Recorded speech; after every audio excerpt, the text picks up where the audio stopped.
अपने वीडियोस को ऑन करिए एक बार। जल्दी से सब बच्चे अपने वीडियोस ऑन करिए। सुजल, नलिन, समृद्धि,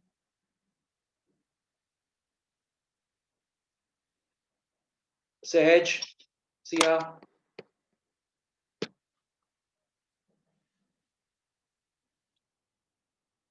जल्दी से नलिन, सिया, सहज, वीडियोस ऑन करिए। आज हम बच्चों एक बहुत ही इंपॉर्टेंट टॉपिक इस चैप्टर का ऑर्गेनाइजिंग का हम बहुत इंपॉर्टेंट टॉपिक करने जा रहे हैं जिसका नाम है डेलीगेशन।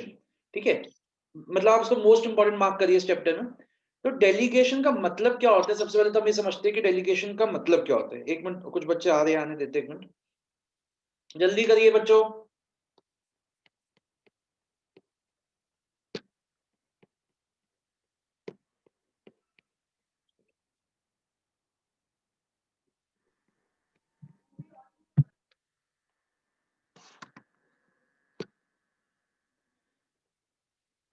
तो बच्चों वेरी इंपॉर्टेंट मार्क करना है हमें डेलीगेशन को।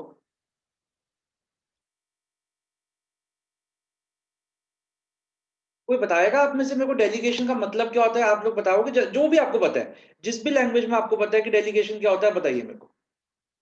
कोई बताना चाहेगा? सिया आप ट्राई करो, जो भी आपको पता है, जितना भी आपको पता है। को भी कुछ डेलीगेट करना, लाइक नहीं वर्क देखो, देना। ये तो कभी मत बोलना किसी भी डेफिनेशन में हमें वो वर्ड नहीं यूज करना चाहिए। अगर मैं आपसे पूछूं कोऑर्डिनेशन की डेफिनेशन दो, तो आप मेरे को बोल दो कोऑर्डिनेट करना, ये तो मतलब नहीं हुआ ना उसका।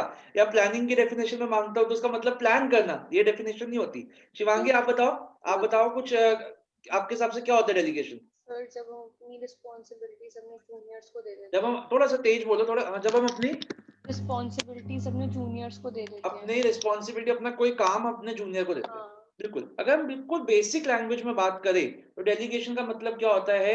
अपना काम किसी और को देना। बिल्कुल सही आपने बोला, अपना काम किसी और से करवाना। लेकिन मेरा सवाल आपसे ये उठता है कि इसकी नीड क्यों पड़ती है? किसी और से अपना काम करवाना की नीड ही क्यों पड़ती है? आप खुद नहीं कर सकते? तो बिल्कुल यही जवाब, बिल्कुल यही आंसर है। सारा काम हम खुद थोड़ी ना कर सकते। मान लीजिए आप रूम में बैठे हुए हो, ठीक है, आप मैं रूम में बैठा हुआ हूँ, आप मैं आपके घर आया हूँ, मैं कुछ काम कर रहा हूँ, ठीक है, मेरे को यार मेरे को आपको मैं आपको पढ़ाने आया हूँ, ठीक है। और मेरे को एकदम से याद आया कि मेरा एक नोट्स जो है वो मेरी कार में रह गए। तो मैंने क्या कहा, मैंने आपके घर में जो एक मेड है या सर्वेंट है, मैंने उसको कहा ये लो आप मेरी कार की कीज लो, आप नीचे जाओ और गाड़ी में से सामान ले आओ, ये पेपर ले आओ। तो ये भी तो डेलीगेशन ही हुआ। काम किसका था? मेरा। लेकिन मैंने अपना काम किसको दे दिया? किसी और को दे दिया। आपके घर में जो काम कर रहा है उसको दे दिया। तो डेलीगेशन एक ऐसी चीज है जो जिसके बिना हम लोग सर्वाइव नहीं कर सकते। ये तो चलो मैंने एक एग्जांपल दिया, मैं एक और एग्जांपल समझाता हूँ। आप बैठे हुए हो, खाना खा रहे हो, ठीक है, आपका छोटा भाई बहन बैठा हुआ है, आपको खाते खाते मिर्च लग गई, आपने बोला मेरे को पानी, आपको लगा कि मेरे को पानी पीना है। अब आपको लग रही है ना मिर्च, तो पानी पीने किसको जाना चाहिए? आपको जाना चाहिए। या किचन से ग्लास किसको लाना चाहिए? आपको लाना चाहिए। लेकिन आपने क्या हुआ, ऑब्वियसली आप बड़े हो तो छोटे के ऊपर आप दोस्त तो जमा ही सकते हो। आपने उसको बोला चल खड़ा, ले गया पानी, ले गया, तो वो बेचारा आपकी बात सुनता, वो क्या कहता, वो चला गया, ले आया। तो ये भी तो डेलीगेशन है। काम किसका? आपका। आपने किसको दे दिया वो काम? अपने से जूनियर को काम दे दिया। तो डेलीगेशन की अगर मैं, ये तो हो गई हमारी घरेलू बातें। अगर मैं इसको ऑर्गेनाइजेशन में बात करूं, मान लो मैं एक ऑर्गेनाइजेशन में एक मैनेजर है, ठीक है।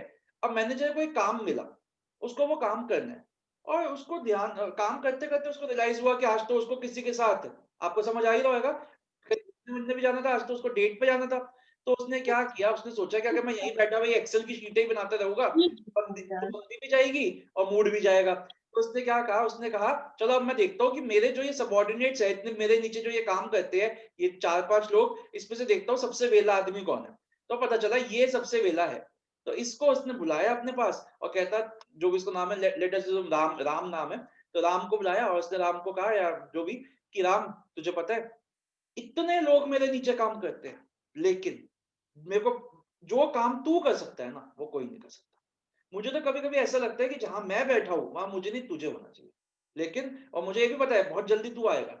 ऐसा है, एक ना काम है जो मैं तेरे को दे रहा हूं, ये काम मेरा है, किसी और को मैंने नहीं दिया, सिर्फ तू इस काम को कर सकता है। तो तेरे को ये एक्सेल शीट बनानी है और ये है। तो उसने कहा, राम को लगा, राम जैसे ही ये सुन रहा है कि सब सब में सर ने इतने लोगों में से मुझको काम दिया है मैनेजर ने, तो उसके सीने के अंदर वो जो होता है ना खून 4 गुना दौड़ने लग गया। लेकिन उसको ये नहीं पता कि उसको काम क्यों दिया जा रहा है, क्योंकि सर को लगता है, बॉस को लगता है कि वो सबसे ज्यादा वेला और किसी लायक काम नहीं है, काम किसी लायक का आदमी नहीं है। तो उसने राम ने बोला, चलो सर ये काम तो मैं कर दूंगा, लेकिन इसके लिए तो मुझे थोड़ा सा आपका जो वो है पीसी है, आपके पीसी का मुझे पासवर्ड आईडी चाहिए होगा। तो उसने कहा, हाँ मैंने अपने पीसी का पासवर्ड आईडी आप चेंज कर दे, ये पासवर्ड है और आप इसमें से ये चीजें एक्सेस कर सकते हो, मैंने ये 2-3 चीजों का आपको एक्सेस दे दिया। तो ये मैंने उसको क्या दी, ये मैनेजर ने उसको क्या दी, अथॉरिटी दी काम को करने के लिए। फिर मैनेजर ने उसको बोला कि तुम ये रिस्पॉन्सिबिलिटी लेते हो, तुम करोगे? जैसे मैंने कहा, पहले ही उसको इतना ज्यादा चढ़ा दिया चने के झाड़ पे कि कोई और काम कर ही नहीं सकता, तू ही कर सकता है, तो क्या वो ना कहेगा? बिल्कुल भी नहीं। उसने अपनी रिस्पॉन्सिबिलिटी एक्सेप्ट कर ली। फिर इसने बोला मैनेजर ने कि राम मैं जा रहा हूँ और शाम को 5 बजे मेरी, कहता मेरी एक मीटिंग है, हम सबको पता है किस तरीके की मीटिंग है इसकी, चलो मेरी एक मीटिंग है, मैं शाम को 5 बजे आऊंगा और 5 बजे आके मैं आपसे जवाब लूंगा, आपको ये काम देना पड़ेगा। तो राम कहता है, सर आपको बिल्कुल चिंता नहीं, आप जाके एंजॉय करो, ये काम मैं, आप अपनी मीटिंग देखो, ये काम मैं कर दूंगा। तो कहने का मतलब क्या हुआ, अगर मैं सिंपल भाषा में बात करूं, अगर मैं बिल्कुल ही सिंपल भाषा में बात करूं, तो डेलीगेशन का क्या मतलब हुआ, डाउनवर्ड, मैंने अपने से नीचे को, downward transfer of authority by whom, by a superior to a subordinate। समझ में आई बात? तो जब हम अपनी अथॉरिटी को अपने से नीचे वाले को दे देते हैं तो वो बन जाती है डेलीगेशन। ये सिंपल डेफिनेशन है, लेकिन हम तो अच्छे टीचर से पढ़ रहे हैं, तो हमें तो एक अच्छी डेफिनेशन पता होनी चाहिए। ठीक है, मैं थोड़ा थोड़ा ना बीच में अपने बारे में भूलता रहता हूँ। तो एक लुइस एलन नाम के एक आदमी थे, ये लुइस एलन, लुई वैसे लुई कहते हैं इसको, लुई, लुई एलन नाम का एक आदमी था जिसने बहुत ही अच्छी डेफिनेशन दी। और इस डेफिनेशन को ना मैं आपको एग्जांपल से समझाता हूँ, बहुत इजी भी है।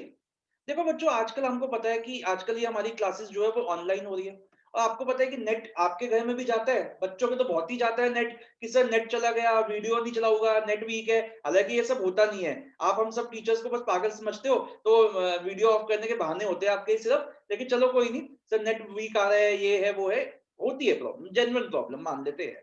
तो नेट तो मेरे यहाँ भी जा सकता है ना, मेरे घर में भी नेट जा सकता है।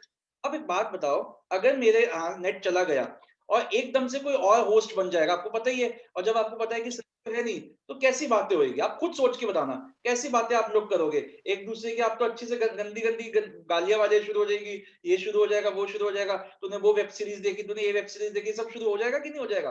और आप मेरे ये सर के बारे में 2-4 बार अच्छे खासे प्रायवाची यूज वर्ड्स यूज कर दोगे, तो ये सब चीजें रिकॉर्ड भी हो सकती है, दिक्कत भी आ सकती है। तो मैंने क्या सोचा, किस तरीके से मैं अपनी ऑनलाइन क्लासेस पर कंट्रोल रखूं। तो मैंने देखा कि मेरे इस क्लास में 10 बच्चे हैं, 10 बच्चों में से ये एक बच्चा है जो बहुत ज्यादा सिंसियर है। मैंने ये देखा, ये बच्चा है एक, मान लीजिए नलिन, नलिन को मैं बना रहा हूँ, लेकिन नलिन ज्यादा, जब मतलब ज्यादा मत जब वो अपने उस पर चले जाना। नलिन मुझे लगता है ये हमारे बड़ा स्मार्ट सा स्टूडेंट है, ये मेरी क्लास का सबसे सिंसियर बच्चा है। तो मैंने सोचा कि मैं क्या करता हूँ, मैं ऐसा करता हूँ कि मैं तो होस्ट हुई, मैं तो क्लास में होस्ट बन ही रहा हूँ, तो मैं ऐसा करता हूँ कि मैं नलिन को इस मीटिंग का को होस्ट बना।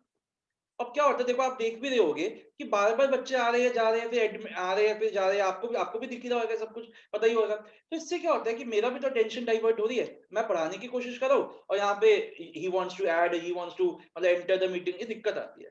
तो आफ्टर स्टार्टिंग माय क्लास मैंने नलिन को एक रिस्पांसिबिलिटी दी और मैंने नलिन को कहा, नलिन पहले तो अपना तो वीडियो ऑन करो। सब बच्चे अपने वीडियो ऑन करो जिसने भी ऑफ कर लिए। मैंने उसको रिस्पांसिबिलिटी क्या दी कि जैसे ही मैं तेरे को को-होस्ट बनाऊंगा, तेरे 2-3 काम है।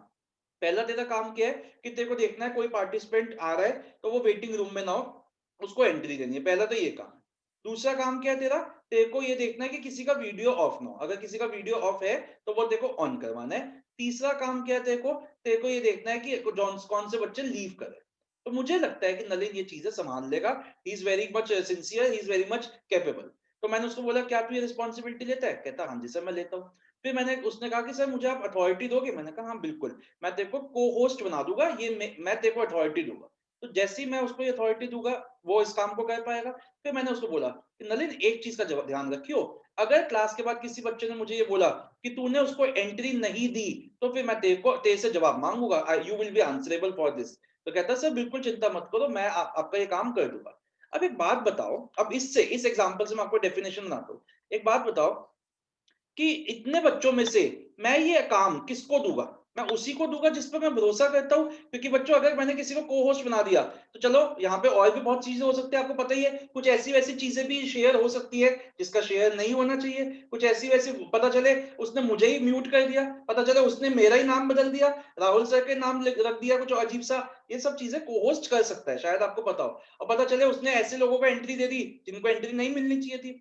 तो मैं अपनी अथॉरिटी किसको दूंगा, जिस पर मैं विश्वास करता हूँ उसी को दूंगा ये काम। ऐसा तो नहीं है ना अब मैंने ये काम किसी और बच्चे को तो दिया नहीं। देखो बच्चों ऐसे मत समझना मैं आपसे कुछ ऐसा कह रहा हूँ, मान लो एक बच्चा बड़े ही क्लास का बहुत ही वो है, नटखट बच्चा है, अब मैंने उसको थोड़ी ना बोला कि तू को होस्ट बन जा, पता चले वो अपनी सारी गर्लफ्रेंड्स को ले आया और सब यहाँ पे बैठ के मजमा लगा के बैठे हैं और बातें हो रही है और समझ रहे हो आप, तो वो चीजें मेरे को नहीं करनी। तो हम इस लुइस एलन ने क्या बोला, लुइस एलन ने बोला किसी पे विश्वास करके, तो देखिए इसका वर्ड उसने क्या बोला, एंट्रस्टमेंट ऑफ, किसी पे विश्वास करके, एंट्रस्टमेंट ऑफ अथॉरिटी, किसी को अथॉरिटी देना, एंड रिस्पॉन्सिबिलिटी, किसी पे विश्वास करके किसी को अथॉरिटी एंड रिस्पॉन्सिबिलिटी देना टू अनदर। बेटा अभी बुक में मत देखो, अभी यहीं देखो। एंड जब मैंने नलिन को एक अथॉरिटी दे दी और मैंने उसको रिस्पॉन्सिबिलिटी दे दी, तो फिर मैंने उसको बोला एंड, फिर मैंने उसकी क्या क्रिएट कर दी, and creation of accountability. Accountability का मतलब होता है answerability, creation of accountability for the performance. मतलब मैंने नलिन को बोला देख नलिन देखो को होस्ट बना दिया था, अगर उसके बाद किसी बच्चे ने मुझे ये बोला कि सर मैं क्लास में एंटर नहीं हो पाया क्योंकि मेरे को आपने एंट्री नहीं दी, तो you will be held responsible, कि तू या तो तू अभी मना कर दे कि तू इस काम को नहीं कर सकता। एक बार तूने रिस्पॉन्सिबिलिटी ले ली तो तेरी अकाउंटेबिलिटी एस्टैब्लिश हो गई है। अकाउंटेबिलिटी मतलब क्या हुआ, आंसरेबिलिटी। अगर आपको याद होगा मैंने ना जब ये आपको प्रिंसिपल चैप्टर पढ़ाया था, शायद आप लोगों को तो अभी नहीं पढ़ाया, प्रिंसिपल चैप्टर में भी ना ये आता है अथॉरिटी रिस्पॉन्सिबिलिटी। तो वहां मैं बोलता हूँ कि आप अभी ज्यादा मत ध्यान दो, क्योंकि हम आज की क्लास में ये जो तीन टर्म्स है, ये जो तीन टर्म्स है ना हमारे, अथॉरिटी रिस्पॉन्सिबिलिटी एंड अकाउंटेबिलिटी, ये जो हमारी तीन टर्म्स है, अब हम इसके ऊपर बहुत लंबी डिस्कशन करने वाले हैं इन तीन के टर्म्स के ऊपर। तो पहले तो हम अपने दोनों डेफिनेशन को याद करने की कोशिश करते हैं। सिंपल डेफिनेशन भी होनी चाहिए आपको याद, downward transfer of authority by a superior to a subordinate, ये डेफिनेशन भी याद होनी चाहिए आपको।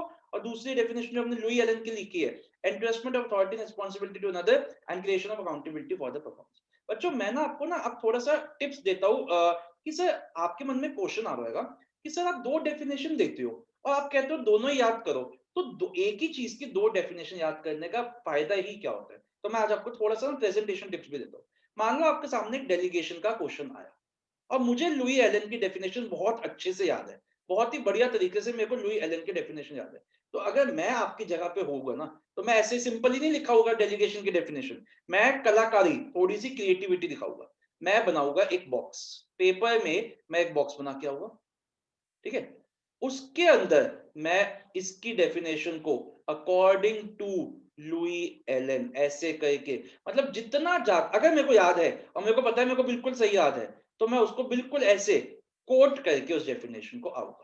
तो जब मैं आपको दो डेफिनेशन याद कराता हूं, तो मैं आपको बोलता हूं कि अगर आप ये याद कर लो तो इससे तो कोई बढ़िया कोई बात ही नहीं है, इससे तो बढ़िया बात ही नहीं है। अब आप बोलोगे सर वो छोटी वाली डेफिनेशन को क्यों करें, जब हमें ये याद हो जाती है तो वो छोटी वाली डेफिनेशन का क्या करें।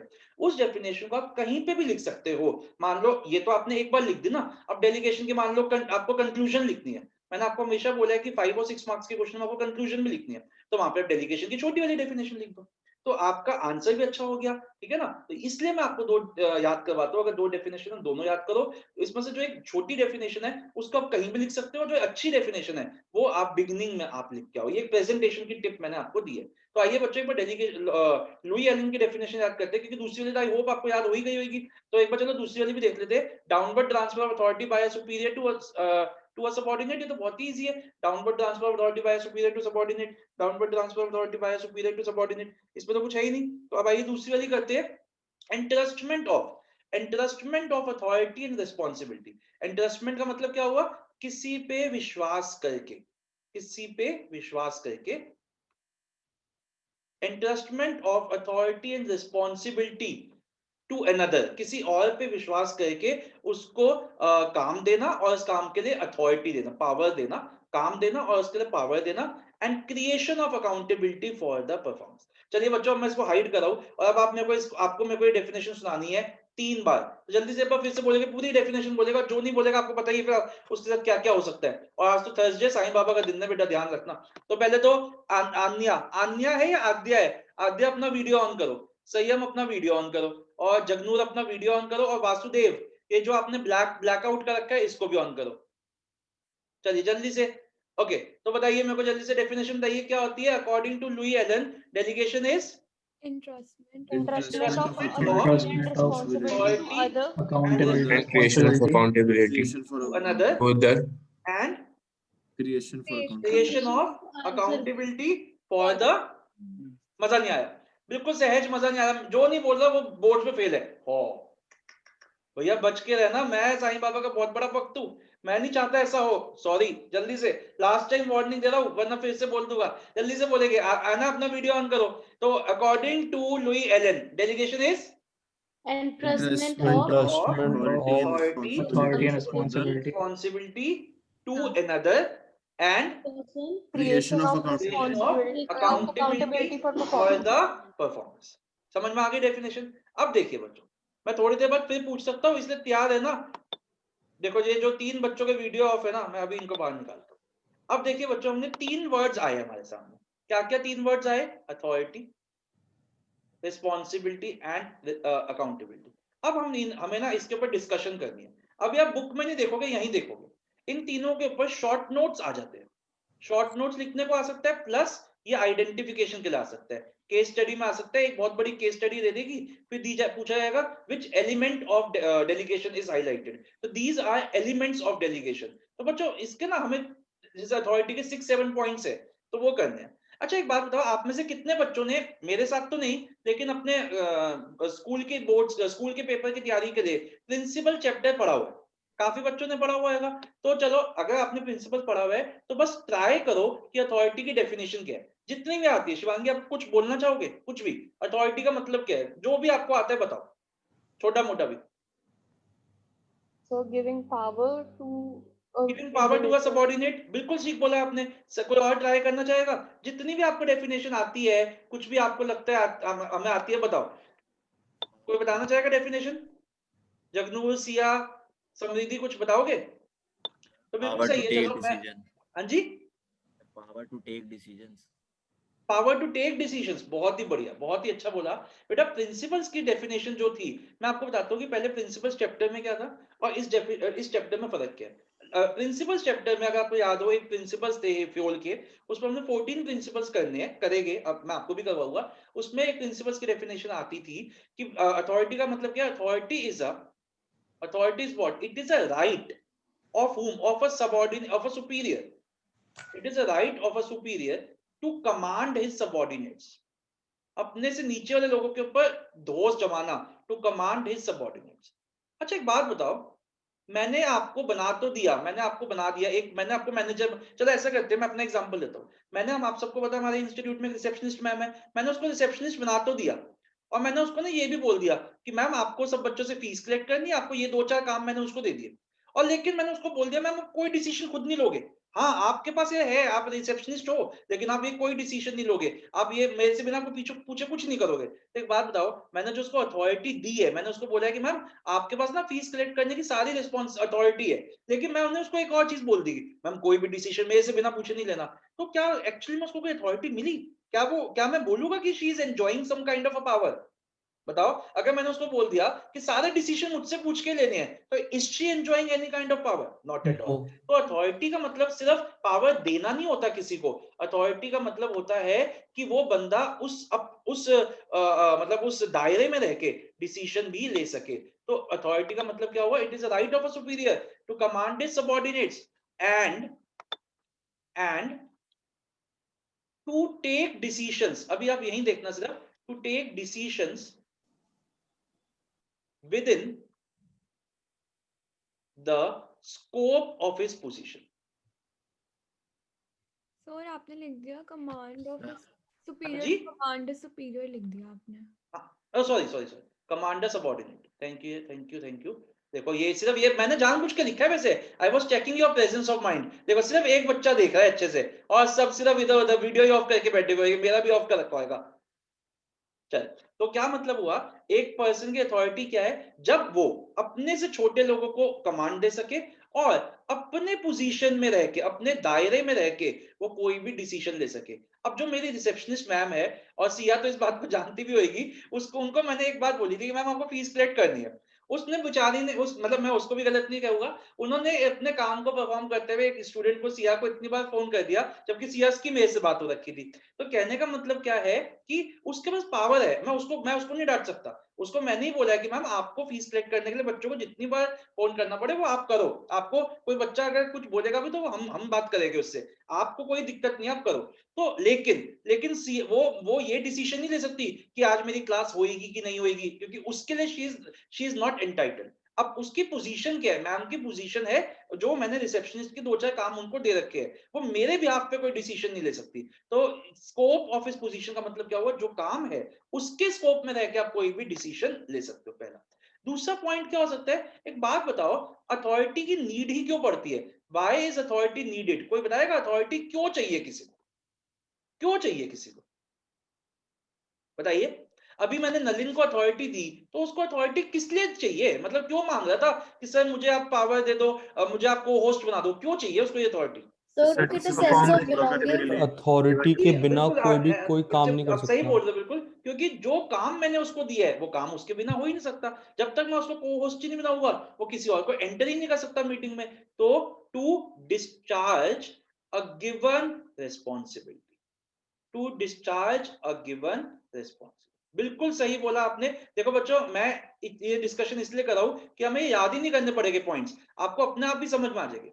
अच्छा बच्चों, एक बात बताओ कि वो एक बंदे की, एक ऑर्गेनाइजेशन में वो अथॉरिटी ओरिजिनेट कहां से होती है, मतलब कहां से मिलती है उसको अथॉरिटी? एक सुपीरियर बंदे को से। एक ऑर्गेनाइजेशन में अथॉरिटी मिलती कहां से? Superior से. सुपीरियर। किससे? सुपीरियर से नहीं। आप एक बात बताओ, Position सुपीरियर, से. मैं एक बात बताऊं, मेरे इंस्टीट्यूट में एक मैम काम कर रही है, उनका नाम late us assume Mrs P है, ठीक है, लेट अस अज्यूम। अब मान लो भगवान ना करे वो हमको छोड़ के चली जाती है, ठीक है, वो शी लीव्स द ऑर्गेनाइजेशन। अब कोई और आ जाएगा, let us assume Mrs Q आ गई। अब आपके मन में एक सवाल आ रहा होगा, सर सारी मिसेज ही आ रही है, आपके पास कोई मिस नहीं आती? चलो छोड़ो उसको। तो अब सवाल उठता है कि जो काम इस रिसेप्शनिस्ट का मिसेस पी संभाल रही थी, अब से वो काम कौन संभालेगा? मिसेस क्यू संभालेगी। तो इससे ये नहीं लग रहा आप लोगों को कि अथॉरिटी कहां से आती है एक बंदे की? उसकी पोजीशन से आती है। सुपीरियर पोजीशन को अथॉरिटी देता है कि रिसेप्शनिस्ट, जो भी हमारे ऑर्गेनाइजेशन में रिसेप्शनिस्ट काम करेगी, जो भी हमारे यहाँ पे ये इस पोजीशन पे होएंगे, वो ये काम करेंगे। तो बेसिकली क्या हम ये बोल सकते हैं, authority originates by one's position in the organization. बताइए, समझ में आया ये पॉइंट? कि मैंने डिफाइन किया है कि मेरी ऑर्गेनाइजेशन में जो भी बंदा इस पोजीशन पे काम करेगा, वो ये काम करेगा। उसको बच्चों का सारा हिसाब रखना है, उसको फीस कलेक्ट करनी है, उसको नोट्स का ध्यान रखना है, उसको ये काम करना है। तो मैंने ये बोला जो भी यहाँ पे आएगा, मैंने ये नहीं बोला था कि मिसेस पी ये काम करेगी, मैंने बोला था मेरी कंपनी में जो भी बंदा इस पोजीशन पे होगा वो ये काम करेगा। अभी मिसेस पी है, कल को हो सकता है कोई और आ जाए, परसों हो सकता है कोई और आ जाए। तो एक बंदे को अथॉरिटी कहां से मिलती है? उसकी पोजीशन से। कंपनी में भी तो ऐसा ही है, कंपनी की जनरल मैनेजर की ये अथॉरिटीज है। अब आज कोई जनरल मैनेजर है तो वो काम करे, कल कोई और आ जाएगा तो वो काम करेंगे। तो कहने का मतलब क्या है कि एक बंदे की पावर कहां से डिफाइन होती है? उसकी पोजीशन से। समझ में आ गया पॉइंट सबको? कोई डाउट तो नहीं किसी के मन से? अच्छा एक बात बताओ, क्या कोई पर्सन अपनी अथॉरिटी किसी और को दे सकता है क्या? क्या कोई पर्सन अपनी अथॉरिटी किसी और को दे सकता है? यस और नो? यस। यस बिल्कुल। अभी तो मैंने एग्जांपल दिया, मैंने अपनी अथॉरिटी किसको दे दी? नलिन को दे दी। मैंने अपनी अथॉरिटी किसको दे दी? आपके घर के मेड को दे दी कि तू जाके गाड़ी से ये चीज लिया। तो yes, it can be delegated. Delegated मतलब किसी और को ट्रांसफर की जा सकती है। अच्छा एक बात बताओ, अथॉरिटी फ्लो कहां से होती है, मतलब वो ट्रैवल कैसे होती है, उसका फ्लो क्या होता है? डाउनवर्ड। अथॉरिटी कहां से कहां जा रही है? Upward to downward. हाँ जी, डाउनवर्ड। Upward to downward. हाँ, अपवर्ड टू डाउनवर्ड मतलब top to Top bottom, to bottom. ठीक है ना? तो इसका मतलब क्या हो गया, इट इज फ्लोइंग डाउनवर्ड्स। बिल्कुल सही आपने बोला, इट फ्लोज डाउनवर्ड्स, ठीक है। अच्छा एक बात बताओ, अगर कंपनी में अथॉरिटी से हम क्या अचीव कर सकते हैं? It also helps to achieve discipline, क्योंकि जिसके पास वो है, पावर है, वो डिसिप्लिन भी तो लाएगा। अगर मेरे को लगता है कि कोई बच्चा क्लास में ठीक नहीं करा, या नलिन को ही लगता है कि वो क्लास में एक बच्चा न्यूसेंस क्रिएट करे, तो वो उस बच्चे को रिमूव कर देगा। तो it helps to bring discipline in the organization. बच्चों 6 पॉइंट समझ में आ गए? इसके 7 पॉइंट है, पहले बताओ 6 समझ में आ गए? पहली हो गई डेफिनेशन, पहला पॉइंट हो गया डेफिनेशन, दूसरा इसकी नीड क्यों पड़ती है, तीसरा ये ओरिजिनेट कहां से होता है, चौथा है डेलीगेट किया जा सकता है कि नहीं, पांचवा फ्लो, और छठा इससे क्या आती है, डिसिप्लिन आता है। अब जो मैं पॉइंट बताने जा रहा हूँ वो थोड़ा समझने वाला पॉइंट है, इसको आपको समझना पड़ेगा बच्चों। सब बच्चे यहाँ ध्यान देना क्योंकि थोड़ा सा मुश्किल पॉइंट है। आपको शायद पता हो बड़ी बड़ी ऑर्गेनाइजेशन, जैसे मान लो मैं सॉफ्टवेयर कंपनी की बात करता हूँ, यहाँ पे ना 4 मैनेजर्स है, ये 4 मैनेजर्स है, ठीक है, और यहाँ पे बहुत सारे इंटर्न्स है, मान लीजिए 40 इंटर्न्स खड़े हुए। आज ना सब मैनेजर्स अपनी टीम बनाएंगे, तो चारों मैनेजर्स आ गए और चारों मैनेजर्स ने एक दूसरे बोला कि भाई हमारे सामने 40 इंटर्न्स खड़े हुए हैं, अब हम अपनी अपनी टीम, सब मैनेजर्स को एक एक मौका मिलेगा, मतलब सबसे पहले ये एक बंदा चूज करेगा, फिर दूसरा, फिर तीसरा, फिर चौथा, ऐसे करके सब मैनेजर्स अपनी अपनी टीम बनाएंगे। अब मैं बात करता हूँ इसकी, बेटा इसके पास मौका है ना, ये किसी को भी अपनी अथॉरिटी दे सकता है, मतलब इतने लोगों में से ये किसी को भी चूज कर सकता है कि ये आप मेरी टीम में आओगे, ठीक है, उसके बाद ये चूज करेगा आप मेरी टीम में आओगे, आप मेरी टीम में आओगे। तो क्या मैं ये बोल सकता हूँ कि जो मैनेजर है उसके पास ये ऑप्शन होता है कि वो अपनी अथॉरिटी किसको पास करे। भाई मैंने अपनी टीम में मान लो इसको लिया, इसको लिया, इसको लिया, और इन 5-6 बच्चों को, लोगों को मैंने अपनी टीम में रखा, 10 लोगों को मैंने अपनी टीम में रखा, तो आगे जाके मैं इनको अपनी अथॉरिटी भी दूंगा, आगे जाके मैं इनको काम भी दूंगा। तो क्या मैं ये कह सकता हूँ कि मैनेजर के पास ये अथॉरिटी होती है कि वो अपना सबऑर्डिनेट किसको बनाए? तो मैं ये बोल सकता हूँ अथॉरिटी डिटरमाइंस, ये लाइन ना बहुत इंपॉर्टेंट है, इसको समझना। Authority determines the superior subordinate relationship in an organization, the superior subordinate relationship in an organization। इसका मतलब क्या हुआ कि मैं जिसको भी चाहूं, कि मैं मैनेजर हूं तो मैं जिसको भी चाहूं अपना सबऑर्डिनेट बना सकता हूं। मैंने इन 10 लोगों को ऐसे करके मैंने 10 लोगों को अपना सबऑर्डिनेट बना लिया, क्योंकि मेरे पास चॉइस था, मैंने जिसको अपना अथॉरिटी पास की वो मेरा सबऑर्डिनेट बन गया। जैसे मैंने अपनी इस क्लास में नलिन को अपनी अथॉरिटी पास की तो वो मेरा सबऑर्डिनेट बन गया। मैं चाहता था मैं वो अथॉरिटी जागृत को दे सकता था, मैं चाहता था वो अथॉरिटी मैं शिवांगी को दे सकता था, वो मैं जिसको देता वो मेरा सबऑर्डिनेट बन जाता। देखिए क्या इनके पास चॉइस है, क्या इनके पास चॉइस है कि ये मना कर दे कि सर नहीं हमें आपकी टीम में नहीं आना? नहीं, ये बेचारे सबऑर्डिनेट्स है, ये मना नहीं कर सकते, they are bound to accept the order of the superior. तो मान लो जैसे इसने ये 10 लोगों की टीम बना ली, इस वाले ने ये 10 लोगों की टीम बना ली है, 5 लोगों की टीम बना ली, तो ये जो 5 लोग है they are bound to work for this person. लेकिन ये जो बंदा है, ये वाला बंदा, ये चाहता तो किसी को भी अपना सबऑर्डिनेट बना सकता था। तो मैं क्या लिखा यहाँ पे, अथॉरिटी जो है वो डिटरमाइन करती है, it determines the superior subordinate relationship. मतलब अथॉरिटी से हम सुपीरियर सबऑर्डिनेट रिलेशनशिप का पता लगा सकते हैं। क्यों? क्योंकि ये बंदा जिसको अपने अथॉरिटी पास करेगा वो उसका सबऑर्डिनेट बन जाएगा। तो ये अथॉरिटी एक गिव्स राइज, अथॉरिटी एक तरीके से it gives birth, authority gives birth to superior subordinate relationship in the organization. बताइए ये बात समझ में आई कि नहीं आई? ये बात समझ में आई सबको? ठीक है बच्चों, 7 पॉइंट समझ में आ गए। तो 7 पॉइंट्स हमने क्या क्या बोले? सबसे पहले हमने बोला डेफिनेशन, फिर दूसरा हमने बोला इसकी नीड क्यों पड़ती है, तीसरा ये ओरिजिनेट कहां से होता है, चौथा क्या इसको डेलीगेट किया जा सकता है, पांचवा इसका फ्लो क्या है, छठा ये इससे डिसिप्लिन मेंटेन होता है, और सातवां most important point that it determines the superior subordinate relationship. ठीक है, अभी इनको रीड भी करेंगे। अब आते हैं अब बात करते हैं रिस्पॉन्सिबिलिटी। तो चलो अब आप लोग मेरे को बताओ रिस्पॉन्सिबिलिटी की डेफिनेशन क्या है। रिस्पॉन्सिबिलिटी तो बहुत ही इजी है, रिस्पॉन्सिबिलिटी की डेफिनेशन कौन बताएगा मेरे को? What is the definition of responsibility, बताएगा कोई? Sir, it's the obligation of a subordinate to do what assigned बिल्कुल job. बिल्कुल, बहुत ही बढ़िया बोली डेफिनेशन है ने। It is the obligation. Obligation का मतलब क्या होता है? कोई ऑब्लिगेशन का हिंदी में एक वर्ड बताएगा? जिम्मेदारी। इट इज, मैं इंग्लिश में लिख रहा हूं लेकिन है ये हिंदी का वर्ड जिम्मेदारी। उसकी जिम्मेदारी है ऑब्लिगेशन टू परफॉर्म। उसके पास चॉइस नहीं है कि मैं इसको करूंगा कि नहीं करूंगा। Obligation to perform the work assigned to him, work assigned to him by his subordinate. पहली तो ये बात हो गई। अब देखो बच्चों, जो मैंने अभी आपको बताया ना, बाय सुपीरियर, क्या मैं ये कह सकता हूं इट ओरिजिनेट्स फ्रॉम, जैसे अभी हमने लिखा authority gives rise to superior subordinate relationship, it originates from superior subordinate relationship. देखना क्या मतलब हुआ इसका। ये देखो मैं इसको इसे देखो, ये जो है ये बंदा, जब इसको इसने अपना टीम में रखा तो ये बाउंड हो चुका है। अब ये बाउंड हो चुका है इसकी सारी रिस्पॉन्सिबिलिटीज को पूरा करने के लिए। ये बंदा बाउंड हो चुका है इसकी रिस्पॉन्सिबिलिटीज को पूरा करने के लिए। ये बंदा इसकी रिस्पॉन्सिबिलिटीज को बाउंड हो चुका है पूरा करने के लिए। कहने का मतलब क्या हुआ, जहां पे एक सुपीरियर के पास एक पावर है कि वो किसी को भी अपना सबऑर्डिनेट बना सकता है, सबऑर्डिनेट के पास ये पावर नहीं है। सबऑर्डिनेट बाउंड है क्योंकि वो सबऑर्डिनेट है ऑर्गेनाइजेशन में। तो कहने का मतलब क्या हुआ कि अथॉरिटी तो सुपीरियर सबऑर्डिनेट रिलेशनशिप को जन्म देती है, वो तो डिटरमाइन करती है, लेकिन जो रिस्पॉन्सिबिलिटी है it takes place, it originates from superior subordinate relationship, क्योंकि subordinate has no right to refuse, उसको माननी ही पड़ेगी बात अपने सुपीरियर की। बेटा एक बात बताओ, ये फ्लो कहां से होता है आपके हिसाब से? ये फ्लो कहां से होती होगी responsibility? superior to subordinate. Superior to subordinate है, तो अपवर्ड फ्लो होती है फ्रॉम सुपीरियर, सॉरी गलत नहीं, एक मिनट गलत बोल रहे हो। कहां फ्लो होती है ये, एक बात बताओ, क्या मैं आपको रिस्पॉन्सिबल हूं या आप मेरे को रिस्पॉन्सिबल हो? सब रिस्पॉन्सिबिलिटी तो सुपीरियर ही नहीं, देगा आप इसको ना, हाँ बच्चे गलत समझते हैं सर। रिस्पॉन्सिबिलिटी फ्लो होने का मतलब है आपको लग रहा है मैं आपको रिस्पॉन्सिबिलिटी दे रहा हूं, है ना, कि मैंने आपको रिस्पॉन्सिबिलिटी दी। नहीं, रिस्पॉन्सिबिलिटी का फ्लो का मतलब हुआ मैंने आपको काम दे दिया, अब आप रिस्पॉन्सिबल आप हो मुझको काम करके देने के लिए, ये है रिस्पॉन्सिबिलिटी।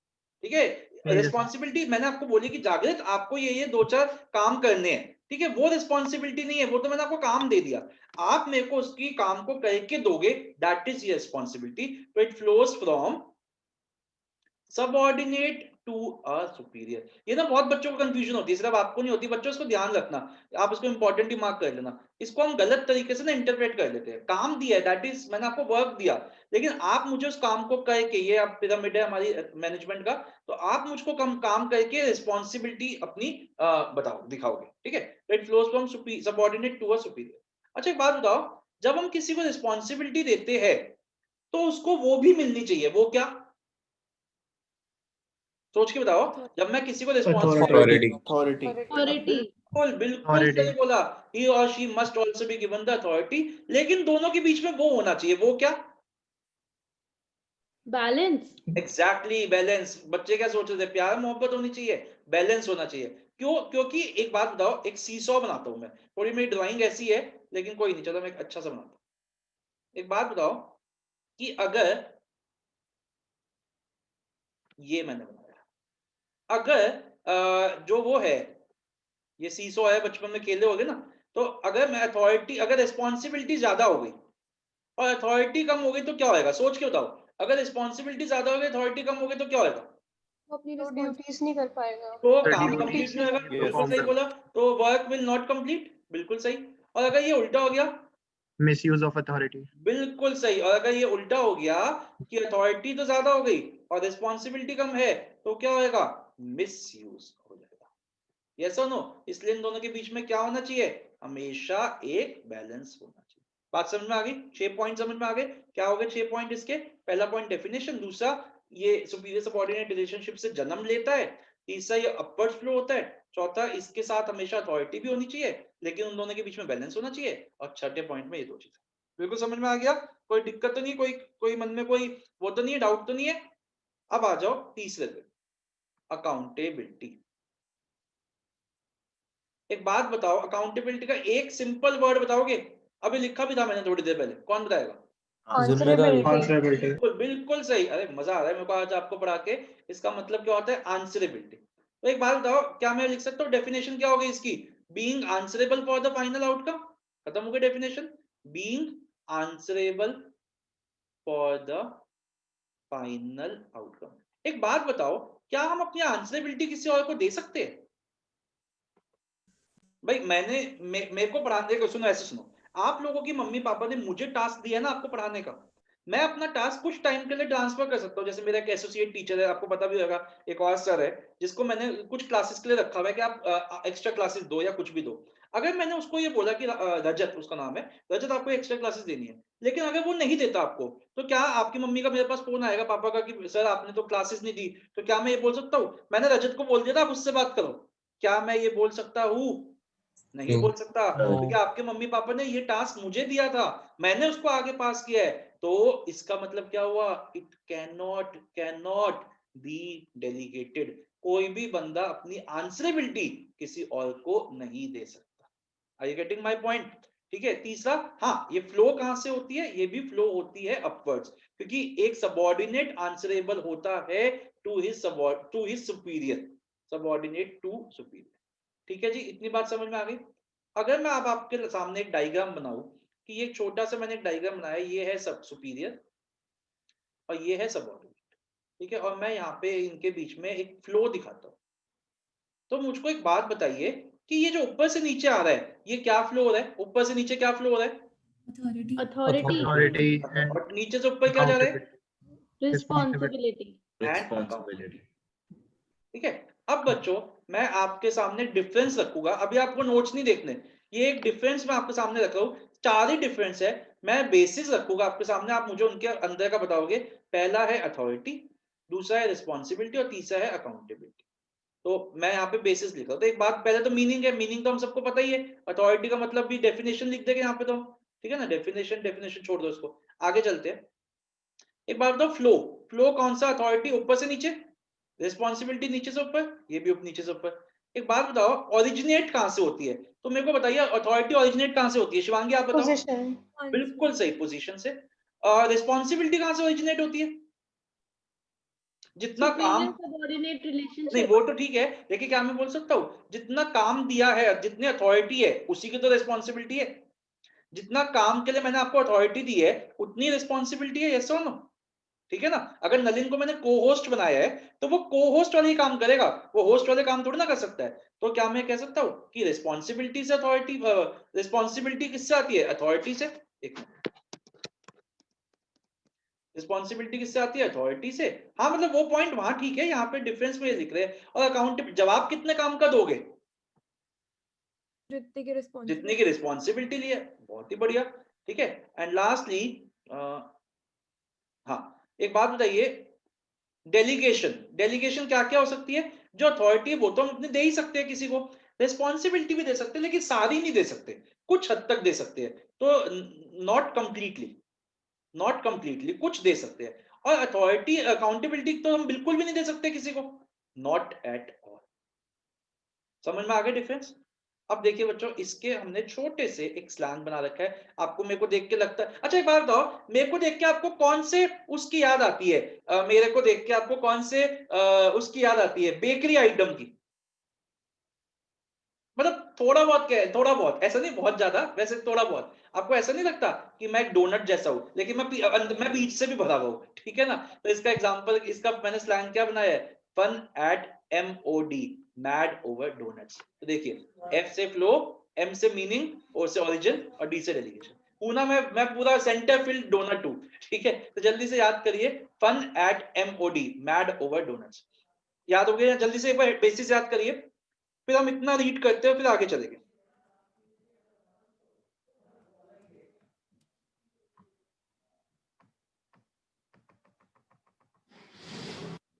चलिए, करें, रीड करना शुरू करें। तो अब आ जाइए आप अपने बुक में, पेज नंबर 5.10 पे आ जाइए, और इस टॉपिक डेलीगेशन को वेरी इंपॉर्टेंट मार्क करिए। और अब बच्चे, सब बच्चे अपने वीडियोस ऑन कर लो अच्छे से। एना, वासु, आद्या, संयम और यश। आन्या आपकी सिस्टर का नाम है? आन्या, आद्या, या आपने गलत टाइप कर दिया है? नहीं सर, मेरी सिस्टर का नाम है ना, आन्या और आद्या। अच्छा, वेरी गुड। चलिए आइए डेलीगेशन करते हैं। तो डेलीगेशन की पहली डेफिनेशन पेज नंबर 5.10 पे बॉक्स में लिखी हुई है। इस डेफिनेशन को मैंने आपको बताया, हाईलाइट करिए। जहां पे भी आप भूल रहे हो, डेलीगेशन के बारे में कुछ भी भूल रहे हो, तो आप इस डेफिनेशन को लिख सकते हो। जो भी बच्चे क्लास में आएगा, अपनी अटेंडेंस लगा के आइएगा अपने अपने ग्रुप में। Delegation refers to the downward transfer of authority from a superior to a subordinate. Okay, definition हो गई। अब हमने second, third, fourth, fifth point सिर्फ पढ़ रहे हैं, जस्ट कि हमें नॉलेज होनी चाहिए लिखा हुआ क्या है, वैसे आपको याद नहीं करना। It enables the manager to use his time on high priority activities. एक बात देखो ना, पहले बच्चों को अपनी फैक्ट बताता हूँ। मैंने आज से 10 साल पहले पढ़ाना शुरू किया था 2010 में। तो तब पता है क्या होता था, क्योंकि काम कम था, तो हमारे कोई रिसेप्शनिस्ट नहीं होती थी, तो मैं ही पढ़ाता भी था। और हंसना मत, और मैं फोन भी करता था फीस के लिए। और एक दो बार तो मैंने लेडीज के आवाज में भी फोन किया है कि मैं एनजीसी इंस्टीट्यूट, मैं राहुल सर के इंस्टीट्यूट से बोल रही हूँ, आप प्लीज फीस दे देना। अब इनिशियल टाइम था, अब बच्चे भी कम थे, टाइम भी हमारे पास था। अब धीरे धीरे क्या हुआ कि मेरे को लगने लग गया कि मेरी तो क्लास में भी आवाज लड़कियों वाली हो गई है, मैं लड़कियों की आवाज में पढ़ाने लग गया हूँ और बच्चे बढ़ रहे हैं और मतलब टाइम ना थोड़ा सा ज्यादा जाने लग गया था इन एक्टिविटीज पे। तो समझ आ गया कि धीरे धीरे 1-2 साल में मेरा काम बढ़ा, तो मेरे को लगा कि यार अगर मैं इन्हीं कामों में लगा रह गया तो मैं बच्चों को पढ़ा नहीं पाऊंगा। तो मैंने क्या किया, मैंने मैम को रख लिया। तो कहने का मतलब क्या है कि डेलीगेशन का एक पर्पस और है। डेलीगेशन का मेन रीजन क्या है कि मुझे अपना टाइम सेव करना है, और वो टाइम क्यों सेव करना है कि जिससे कि मैं वो काम कर सकूं जो सिर्फ मैं कर सकता हूं और कोई नहीं कर सकता। ये फीस कलेक्शन का काम, ये रिकॉर्ड मेंटेन करने का काम मैम कर सकती है, लेकिन वो आपको पढ़ा नहीं सकती। तो मेरे को अपना टाइम सेव करके उन एक्टिविटीज के लिए बचाना है जो काम मैं कर सकूं। Third point, it satisfy the subordinates need for recognition. ठीक है बेटा, सीधा ये लास्ट पॉइंट पे, delegation does not mean abdication. Abdication का मतलब क्या होता है? अबंडनमेंट। लिख लीजिए आप, एब्डिकेशन का मतलब क्या होता है? अबंडनमेंट, ABANDONMENT, अबंडनमेंट मतलब आप किसी चीज से भाग नहीं सकते हो। डेलीगेशन करने के बाद भी मैं रिस्पॉन्सिबल हूं, मैं अकाउंटेबल हूं। मैं आपके पेरेंट्स को ये नहीं कह सकता कि मैंने अपना ये टास्क अपने जूनियर को दे दिया था, आप उससे जाके बात करो। मैं ही रिस्पॉन्सिबल और अकाउंटेबल रहूंगा। It does not mean abdication. Abdication मतलब अबंडनमेंट। आगे चलते हैं, एलिमेंट्स पे आइए बेटा। ये सेकंड डेफिनेशन है, इसको भी वेरी इंपॉर्टेंट मार्क करिए। जैसे मैंने आपको कहा प्रेजेंटेशन टिप्स भी दी।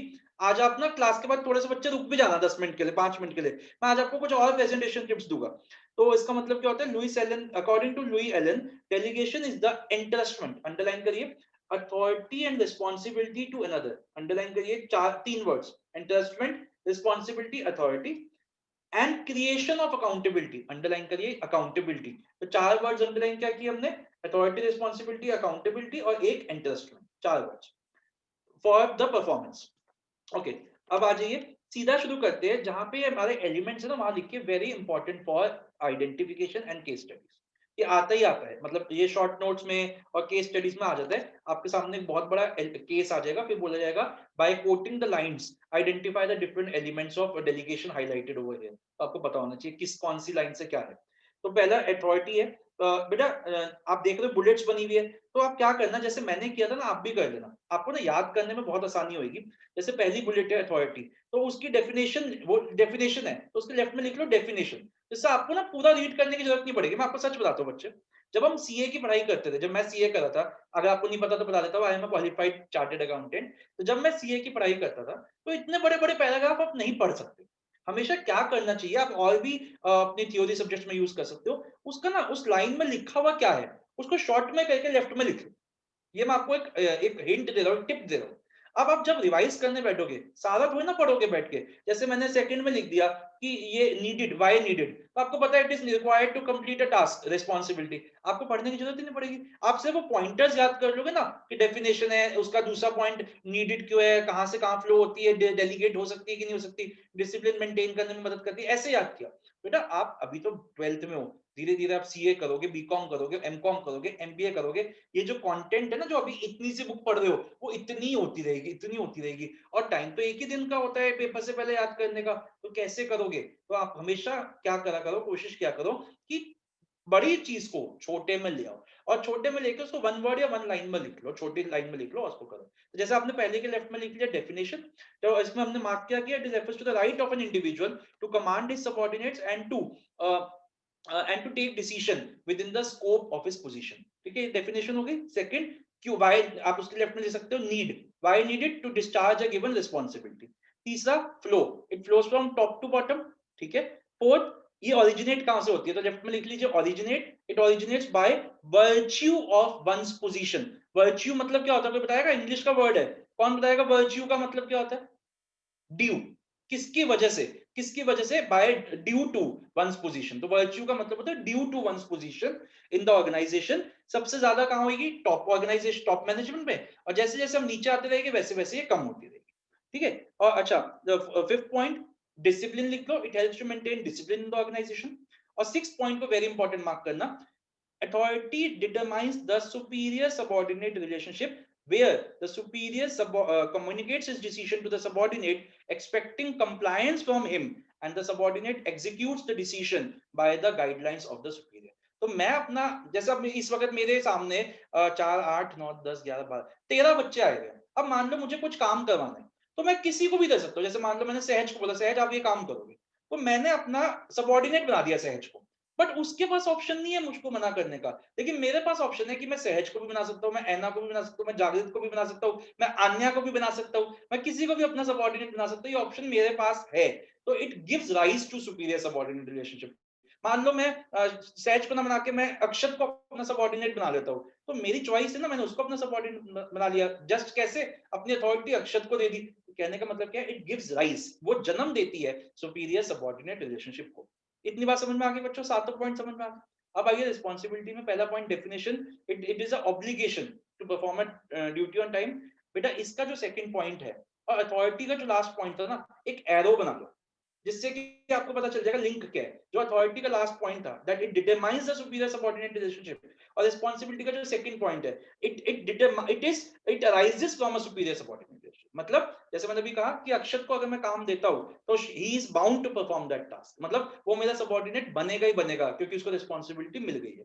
तो ये दोनों के बीच में मैंने आपको एक लिंक बताया है, एग्जांपल से भी समझाया था आपको कि मेरे पास तो चॉइस है, मैं अपना किसी को भी अथॉरिटी दे सकता हूं, लेकिन अक्षत के पास या सबऑर्डिनेट के पास वो चॉइस नहीं है, वो बाउंड है। So it arises from superior subordinate relationship because the subordinate is bound to perform the duty given to them by their superior. Third, it flows upwards. तो लेफ्ट में लिख लीजिए flow. Fourth, it is whenever employee is given responsibility, they must also be given the degree of authority to carry it out. तो left में लिख लो authority. Fifth, balance लिख लो, they must the authority granted must commensurate. Commensurate का मतलब होता है balance, balance the responsibility. Sixth, जो मैंने लिखा था अथॉरिटी आप लोगों ने बताया था, अथॉरिटी ज्यादा हो जाएगी तो मिसयूज होएगा, रिस्पॉन्सिबिलिटी ज्यादा हो जाएगी तो उसका काम ही पूरा नहीं होगा। Okay, accountability means being answerable for the final outcome. ठीक है, पहली डेफिनेशन। सेकंड, जब एक बंदा डेलीगेट उसको अथॉरिटी मिल जाती है और वो अपनी रिस्पॉन्सिबिलिटी एक्सेप्ट कर लेता है। जैसे मैंने अभी एग्जांपल दिया था कि अगर मैंने आपको काम दिया नलिन को और मैंने नलिन से पूछा नलिन तो ये संभाल लेगा सारा काम कि बच्चों की एंट्री करवानी, वीडियो, कहता सर हाँ मैं संभाल लूंगा, बस आप मुझे को होस्ट बना देना। मैंने उसको को होस्ट बना दिया।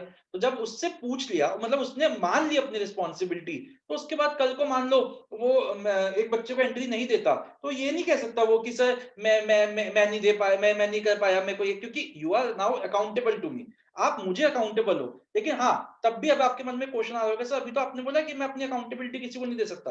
बिल्कुल सही बात है। वो बच्चे को मैं ये नहीं कह सकता कि नलिन से जाके बात कर, मैंने उसको को-होस्ट बना दिया था, उस बच्चे को जवाब मैं ही दूंगा, लेकिन नलिन से तो जवाब ले सकता हूँ ना कि तेरे को जब मैंने काम दिया था तो तूने उस काम को पूरा क्यों नहीं किया। तो accountability be implies being answerable for the final outcome. Once authority has been delegated and responsibility accepted, one cannot deny his accountability. उसको जवाब देना ही पड़ेगा। It cannot be delegated and flows upwards. तो वो इस पर आप लिख लीजिए flow upwards and the manager must last point है कि अगर मैं चाहता हूं कि मेरा काम सही हो तो मुझे नलिन से काम करवाना है, क्योंकि नलिन को मैंने काम दिया तो ये भी मेरी काम है कि मैं देखूं कि नलिन अपना काम सही से परफॉर्म कर रहा है कि नहीं। नेक्स्ट पेज पे देखिए बच्चों, एक छोटा सा डायग्राम बना हुआ है, मैंने भी बनाया था। तो जहां पे भी ये टॉपिक चले ना आपकी पेपर में आ जाए, तो छोटा सा डायग्राम फ्री हैंड, ये नहीं कि बड़ा बॉक्स से बना रहे हो स्केल से, बिल्कुल फ्री हैंड डायग्राम बना के आएंगे आप। While authority is delegated, authority आप किसी को देते हो, रिस्पॉन्सिबिलिटी वो बंदा एज्यूम करता है, उसको मानता है, और अकाउंटेबिलिटी उसके ऊपर थोपी जाती है, it is imposed. Responsibility authority से निकलती है और अकाउंटेबिलिटी रिस्पॉन्सिबिलिटी से निकलती है। तो वही चीज है जो अभी हमने डिस्कस की। अब आइए डिफरेंसेस पे, इसके पहले इसका स्लैंग लिखिए। Fun at mad over donuts, एक शॉप है आपको, मतलब एक कैफे है, आपको भी पता ही होगा बेटा। जो मीनिंग है राइट टू कमांड वगैरह, ये ना तीनों की डेफिनेशन कट कर दीजिए, तीनों की डेफिनेशन कट कर दीजिए, क्योंकि यहाँ पे बड़ी शॉर्ट में लिखी हुई है। आप यहाँ पे तीनों की डेफिनेशन कट करके लिखिए राइट डेफिनेशन। डेफिनेशन आपने याद कर ही ली है, तो आप डेफिनेशन लिखिएगा यहाँ पे, ये तीनों की डेफिनेशन को कट कर देगा। यहाँ तो वन वर्ड में लिखी हुई है ना डेफिनेशन मीनिंग में। Second delegation, authority can be delegated, responsibility cannot be entirely delegated. सारी आप किसी और को नहीं दे सकते, और जो अकाउंटेबिलिटी है वो तो आप डेलीगेट कर ही नहीं सकते। ओरिजिन, अथॉरिटी कहां से ओरिजिनेट होता है? एक बंदे की पोजीशन से। रिस्पॉन्सिबिलिटी कहां से ओरिजिनेट होती है? उसकी अथॉरिटी से। और अकाउंटेबिलिटी कहां से ओरिजिनेट होती है? रिस्पॉन्सिबिलिटी से। और फ्लो की बात करें तो अथॉरिटी कहां से फ्लो होती है? नीचे, ऊपर से नीचे। रिस्पॉन्सिबिलिटी नीचे से ऊपर फ्लो होती है, और अकाउंटेबिलिटी भी नीचे से ऊपर फ्लो। यहां तक समझ में आ गया बच्चों?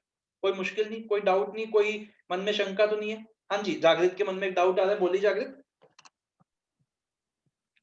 सर मेरे को एक डाउट था कि can not be entirely delegated. Sir responsibility तो डेलीगेट हो ही नहीं सकती ना। नहीं सर, क्यों नहीं हो सकती? एक बात बताओ, जो मेरा काम था कि एंट्री, बच्चों को एंट्री देना या ये करना, तो मैंने अपना काम सूझा, मैंने आपको दे दिया जाके।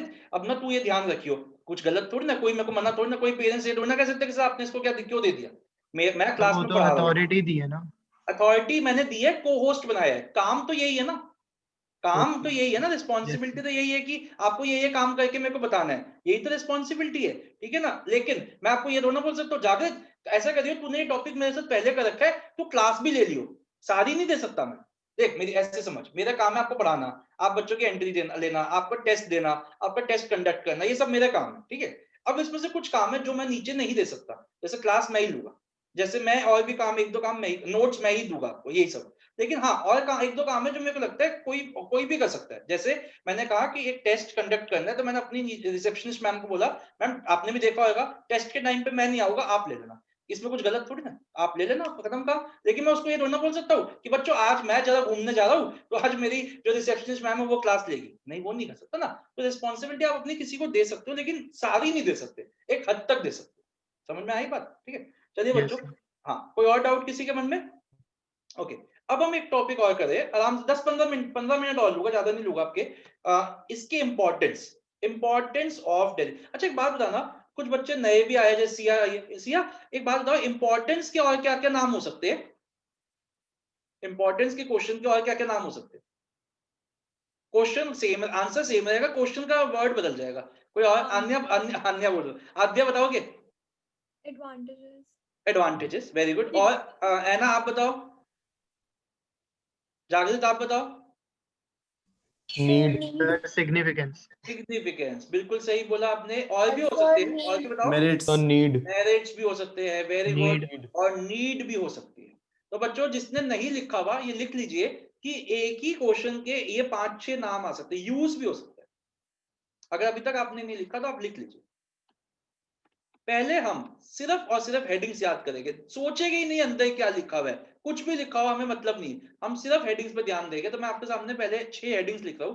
पहला, अभी आप सोचना मत कि सर इसका मतलब क्या होता है, बेसिस ऑफ मैनेजमेंट हायरार्की, क्योंकि मुझे अभी आपको सिर्फ हेडिंग्स याद करानी है अपने स्लैंग से। दूसरा, बेटर कोऑर्डिनेशन। तीसरा, फैसिलिटेट्स ग्रोथ। बेटा वीडियोस ऑन करिए सब बच्चे अपने।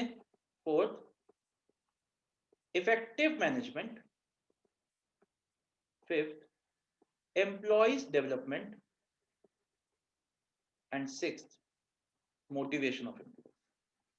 ये आज का लास्ट क्वेश्चन है, और मैं आपको बता दूं कि इसमें 6 पॉइंट्स है, जिसमें से 4 पॉइंट्स तो बहुत 1-1 मिनट के, इसलिए मैं अभी शुरू कर दिया, वरना मैं करता भी नहीं। लेकिन छोड़िए उसको, पहले हम सिर्फ हेडिंग्स की ध्यान देते हैं, हेडिंग्स की तरफ ध्यान देते हैं। बेटा इसका स्लैंग मैंने बनाया है, मैंने तो मतलब मैंने ही बनाया है, लेकिन जब बनाया था जब मैं बहुत छोटा था, अभी नहीं बनाया। तो इसका मैंने स्लैंग बनाया है, बिग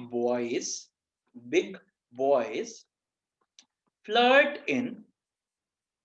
हंसना मत और ये मत सोचना सर बस आपके सारे स्लैंग्स ऐसे ही होते हैं छिछोरे वाले। Effective and efficient manner. देखो फ्लर्टिंग करते हो तो उसमें भी थोड़ा सा एफिशिएंसी तो होनी चाहिए ना। Big boys flirt in effective and efficient manner. तो देखिए बी से क्या बन गया, basis of management hierarchy. B से बेटर कोऑर्डिनेशन। एफ से फैसिलिटेट्स ग्रोथ। ई से इफेक्टिव मैनेजमेंट। ई से एम्प्लॉय डेवलपमेंट। एंड एम से मोटिवेशन ऑफ एम्प्लॉइज। जल्दी से सिर्फ हेडिंग्स याद करेंगे, सिर्फ हेडिंग्स याद करेंगे। है ना वासु सुजल, वीडियो ऑन करिए जल्दी से, सिर्फ हेडिंग्स याद करेंगे। सर डिवाइस की बैटरी बहुत ज्यादा लो हो गई है तो अब देखो आप ना बोलते भी इतने इसके साथ ना कॉन्फिडेंस के साथ कि मैं मना नहीं कर पाता, इसको चार्ज करके रखा करो पहले से। चल ओके, जल्दी से याद करिए। बी से बेटर कोऑर्डिनेशन। बी से basis of management hierarchy. F से फैसिलिटेट्स ग्रोथ। ई से इफेक्टिव मैनेजमेंट। ई से एम्प्लॉय डेवलपमेंट। एंड एम से मोटिवेशन ऑफ एम्प्लॉइज। हो गया याद? क्योंकि मैं अब आपसे पूछने वाला हूं, जल्दी से याद करो, 2 मिनट दे रहा हूं। अभी लीव मत करो, क्लास अभी चलेगी 10-15 मिनट और। चलो मैं यहां लिख रहा हूं।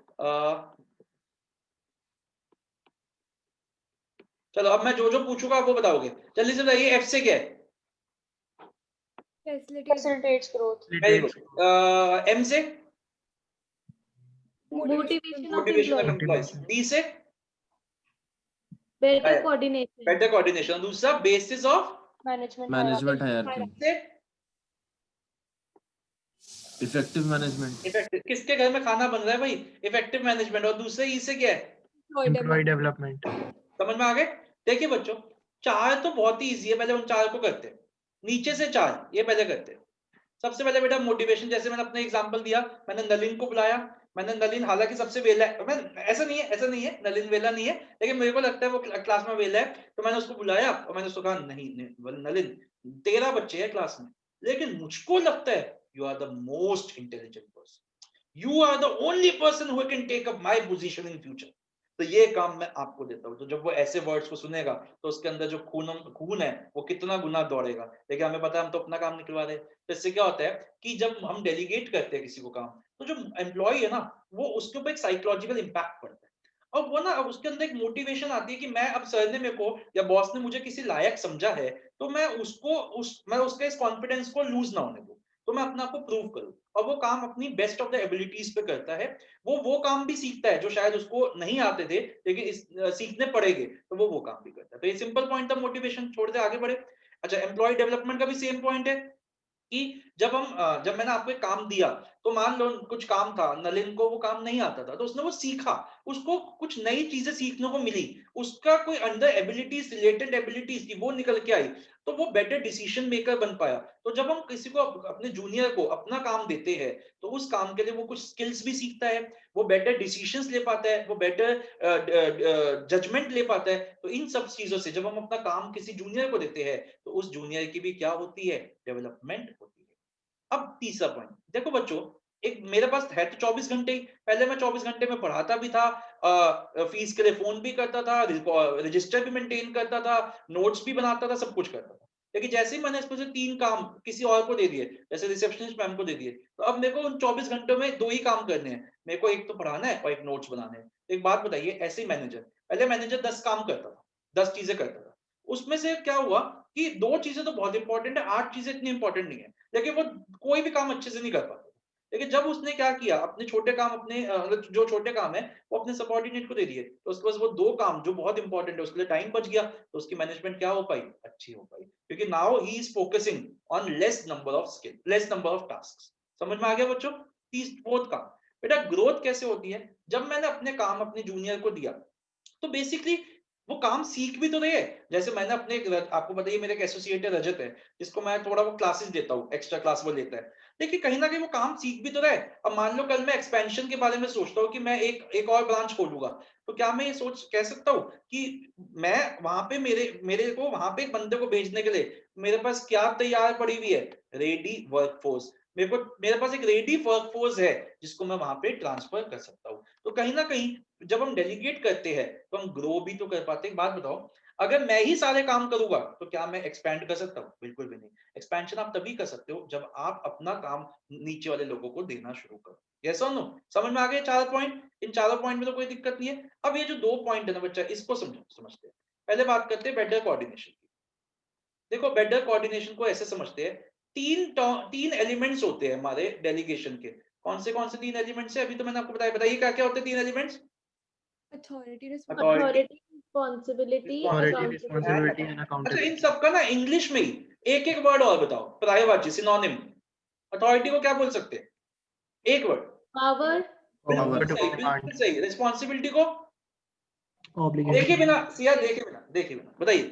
Obligation. Obligation. ड्यूटी कह सकते हैं, यस और नो? ड्यूटी। और अकाउंटेबिलिटी को Answerability. Answerability. बिल्कुल सही आपने बोला। तो क्या मैं बोल सकता हूँ that the 3 elements of delegation, namely authority, responsibility, accountability, defines the power, duty and responsibility of each job position। जितनी भी जॉब्स है ऑर्गेनाइजेशन में, उनकी सबकी पावर, ड्यूटी, अकाउंटेबिलिटी ये है, आंसरेबिलिटी ये है। इस पोजीशन की ये पावर है, ये ड्यूटी, ये आंसरेबिलिटी, ये इसकी है। तो जब सब कुछ क्लियर है, तो क्या किसी के मन में, जो भी बंदा यहाँ काम करेगा उसके मन में कोई कंफ्यूजन रहेगी?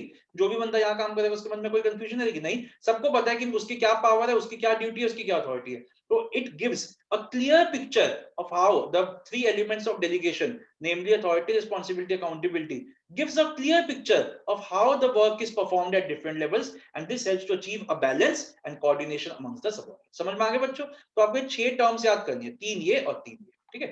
एंड लास्ट पॉइंट बताने जा रहा हूं मैं, बेसिस ऑफ मैनेजमेंट क्या है। बच्चों एक बात बताओ, एक यहाँ ना देखना इसको एक मिनट, 4 लोग है कंपनी में, ये है सीनियर मैनेजर, ये है उसके नीचे असिस्टेंट मैनेजर, ठीक है, ये है मैनेजर और ये है सबऑर्डिनेट, ठीक है। अब ये तो हमें पता है ना कि 4 लोग ऐसे ऐसे पोजीशन में है, सबसे सीनियर ये है, तो ये है, फिर ये है, ये हमें पता है, मैंने लिख दिया। लेकिन मान लो मैं इसके आगे ना ऐसे लिख देता हूँ, mister X, mister Y, mister P, mister Q, ये लिख दिया मैंने।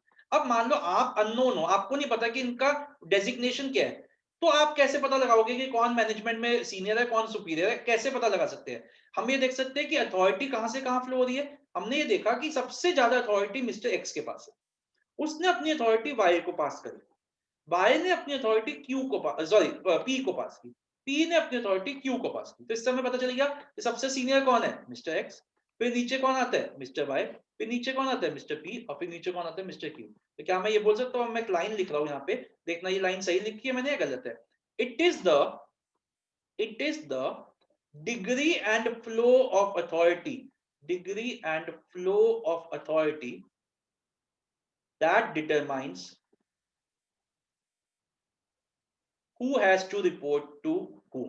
ये लाइन सही है कि नहीं बच्चों, समझ में आई है लाइन? ठीक है ना। It is the degree and flow of authority, degree and flow, कहां से कहां फ्लो हो रही है, कितनी फ्लो हो रही है। सबसे ज्यादा अथॉरिटी मिस्टर एक्स ने वाई को दी, फिर उससे थोड़ी कम मिस्टर वाई ने पी को दी, मिस्टर पी ने उससे थोड़ी कम मिस्टर क्यू को दी। तो क्या मैं बोल सकता हूं कि it is a degree and flow of authority that determines who has to report to whom।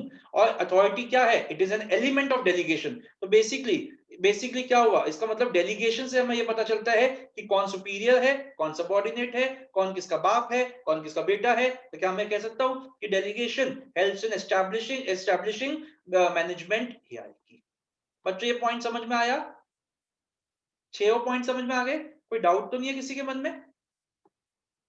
हाँ जी, सबको समझ में आ गए, ठीक है ना, कोई डाउट तो नहीं है। आइए एक बार इसको रीड करते हैं, 6 को और भी अच्छे से समझ में आ जाएंगे। अपने नोट्स पे आइए, स्लैंग लिखिए जल्दी से, वेरी इंपॉर्टेंट, मार्क करिए, स्लैंग लिखिए।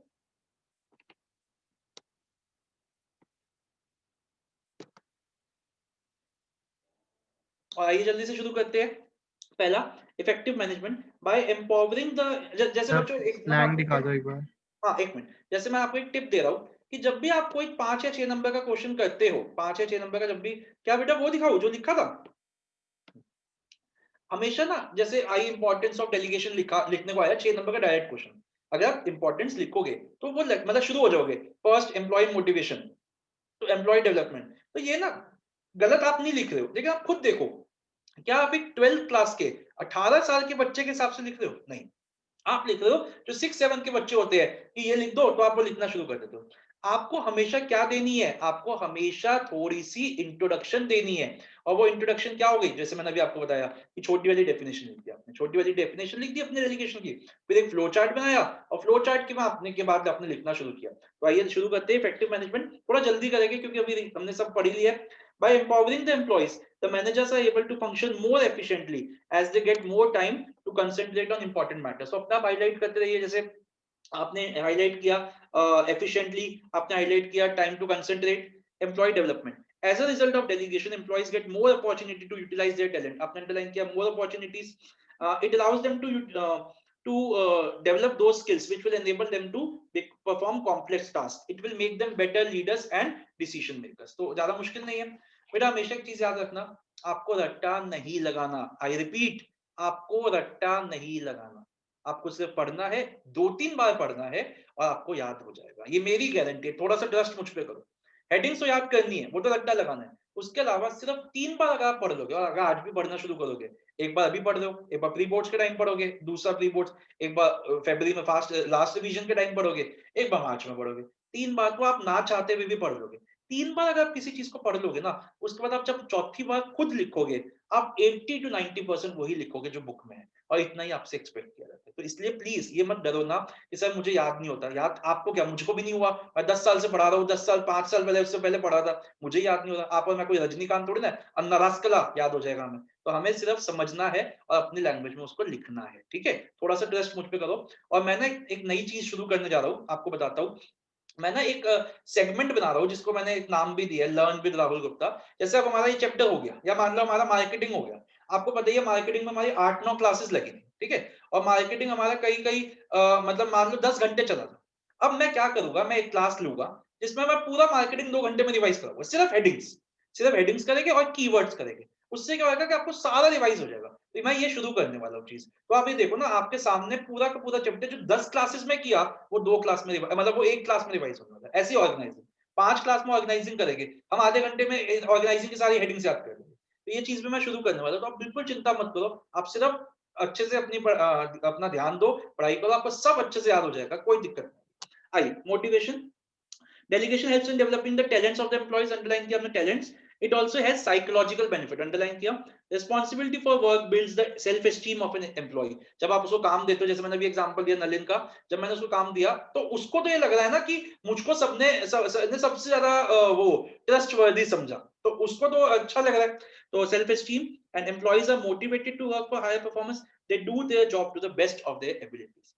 Facilitate option of growth. Delegation helps in the expansion of an organization by providing, underline करिए, ready workforce, underline करिए expansion, to take up leading positions in the new ventures. The trained and experienced employees, बेटा ये videos अभी of मत करो, बस 2 minute और दे दो। Trained and experienced employees are able to play significant roles in the launch of new projects.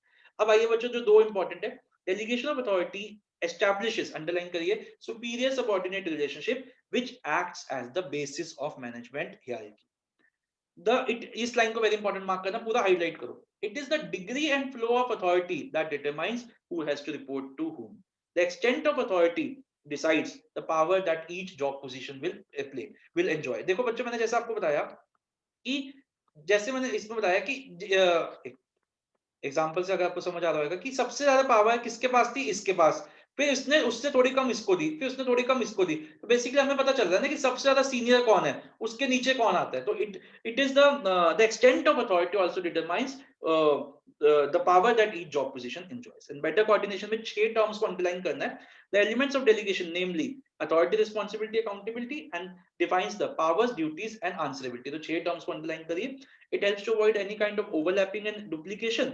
Such, last line, such clarity in working relationships helps to develop effective coordination. ठीक हो गया, समझ में आ गया बच्चों? इसकी जो कंक्लूजन है, मोस्ट इंपॉर्टेंट मार्क करो, delegation is the key element in effective organizing. यहाँ क्वेश्चन आ जाएगा, ऐसी लाइन आएगी, सुन लीजिए, लिखना भी चाहो तो मतलब सुन लो, लिखने की कोई जरूरत नहीं है. एक ना इन्वर्टेड कॉलम्स में आएगा, it is the key element of effective organising, बस इतना सा आएगा. Explain, comment, 6 marks. लिख भी सकते हो आप, लिख लो, it is the key element of effective organising, comment. तो बेसिकली बच्चे यहाँ पे इंपॉर्टेंस ऑफ ऑर्गेनाइजिंग लिख देते हैं, दैट इज टोटली रॉन्ग. तो आपको क्या लिखना है, delegation is the key element of effective organizing, delegation की डेफिनेशन और डेलीगेशन की इंपॉर्टेंस. इट आ जाएगा हाइट करके ना, it is the key element of effective organizing. तो आपको पहले लिखना है डेलीगेशन, उसकी डेफिनेशन और उसकी इंपॉर्टेंस. ठीक है बच्चों, समझ में आ गया सारा? I hope. आपके एग्जाम्स कब तक खत्म हो रहे हैं बच्चों? 20 कब तक हो रहे हैं? मतलब 2021 तक ही हो रहे हैं ना? तो ठीक है, आज भी कोई होमवर्क मैं आपको नहीं दे रहा. अब आपकी 2 क्लासेस है. संडे को आपकी क्लास 3:30 बजे फाइनेंशियल मार्केट की, ट्यूसडे को आपकी क्लास ऑर्गेनाइजिंग की है. कोशिश करेंगे ट्यूसडे को चैप्टर फिनिश कर देंगे. ट्यूसडे के बाद आपको पता है मैं आपको टेस्ट भी दूंगा, होमवर्क भी दूंगा. ठीक है, आज कोई होमवर्क नहीं, आज कोई आपका टेस्ट. ठीक है बच्चों, चलो enjoy your weekend and everything and winters, but अपना ध्यान रखिए. ठीक है, ओके बच्चों, बाय बाय. किसी को कुछ पूछना है रुक जाइए. और हाँ 1 सेकंड बच्चे.